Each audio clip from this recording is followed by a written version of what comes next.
Good evening all. സമയം 5 മണി ആവാറായിട്ടുണ്ട്. എല്ലാവരും ചായയൊക്കെ കുടിച്ചിരിക്കുകയല്ലേ. എനിക്ക് ചായ അത്ര നിർബന്ധമൊന്നുമില്ല. അപ്പോൾ ഞാൻ വിചാരിച്ചു ഒരു ഹെൽത്തി വേർഷനായിട്ട് എന്തെങ്കിലും ഉണ്ടാക്കിയാലോ എന്നുള്ളത്. അങ്ങനെ ഒരു മിനി പ്ലേറ്റ് ആക്കാമെന്ന് വെച്ചു. ഇങ്ങനെ 2 ബ്രെഡ് എടുത്തു ഞാൻ റോസ്റ്റ് ചെയ്തു. ചെറിയ ചെറിയ കഷ്ണങ്ങളാക്കി പപ്പായ കട്ട് ചെയ്തു.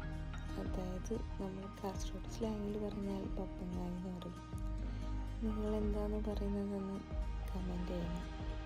കാരണം ഓരോ നാട്ടിലും ഓരോ പേരാണ് പറയുന്നതെന്ന് കേട്ടിട്ടുണ്ട്. ഇങ്ങനെ പപ്പായൊക്കെ കട്ട് ചെയ്തു, കുറച്ച് ഓറഞ്ചും കട്ട് ചെയ്ത് വെക്കാമെന്ന് വിചാരിച്ചു. അങ്ങനെ ഞാനൊക്കെ സെറ്റ് ചെയ്യുന്നുണ്ട്. അപ്പോൾ നിങ്ങൾ വിചാരിക്കും ജസ്റ്റ് ഒന്ന് എടുത്ത് കഴിച്ചാൽ പോരെ, എന്തിനാ ഇത്രയ്ക്കൊക്കെ സെറ്റാക്കി വെക്കുന്നതെന്നുള്ളത്.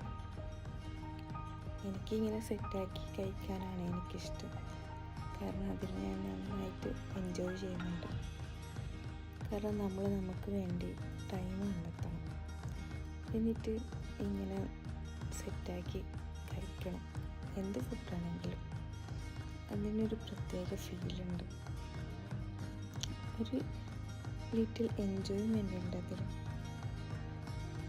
നമ്മളൊരു ജസ്റ്റ് ഒരു ചായ എടുത്ത് കുടിക്കുമ്പോഴും അല്ലെങ്കിൽ ജസ്റ്റ് എന്തെങ്കിലും ഫുഡ് കയ്യിലെടുത്ത് കഴിക്കുന്നേക്കാളും ഒരു പ്രത്യേക ഫീലാണ് ഇങ്ങനെ ഒന്ന് സെറ്റായി കഴിക്കാൻ വേണ്ടിയിട്ട്. ഇതൊക്കെ ഒന്ന് സെറ്റായ ശേഷം കാണാൻ തന്നെ നല്ല രസമാണ്. എന്നിട്ട് ഇതൊക്കെ സെറ്റാക്കി നമ്മളെ ഫാമിലിക്കും കൊണ്ടുകൊടുത്ത് അവരൊന്ന് ചേർക്കും ഷെയറാക്കി കഴിക്കാം. അല്ലെങ്കിൽ നമ്മൾ തന്നെ ഒരു പീസ്ഫുള്ളായിട്ടിരുന്ന് കഴിക്കാം. അപ്പോൾ കിട്ടുന്നുണ്ട് ഒരു ഫീലുണ്ടല്ലോ, അതിനൊരു പ്രത്യേക സുഖമാണ്. അപ്പോൾ നിങ്ങളും ഇങ്ങനെ ഒന്ന് ട്രൈ ചെയ്തൊക്കെ നിങ്ങൾക്ക് പറ്റുന്ന രീതിയിൽ നിങ്ങൾക്ക് പറ്റുന്ന ഫുഡ് എന്താണെങ്കിലും എന്ത് ചെയ്യുന്നുണ്ടെങ്കിൽ നമ്മളൊന്ന് അറേഞ്ച് ചെയ്ത് ജസ്റ്റ് ഒന്ന് സെറ്റാക്കി കഴിക്കാം. അപ്പോൾ നിങ്ങൾക്ക് മനസ്സിലാവും അതിൻ്റെ ഫീൽ എന്താണെന്നുള്ളത്. അങ്ങനെ ഞാൻ റോസ്റ്റ് ചെയ്ത ബ്രെഡിൻ്റെ ഒന്നിച്ചിട്ട് പീനട്ട് ബട്ടറൊക്കെ വെച്ച് ജസ്റ്റ് ഒന്ന് ടിപ്പ് ചെയ്ത് കഴിച്ചു.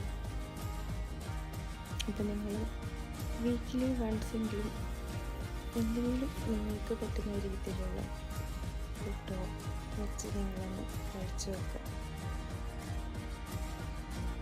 ഹെൽത്തി ഫുഡാണെങ്കിൽ നമുക്ക് അത്രയും ബെറ്റർ ആയിരിക്കും.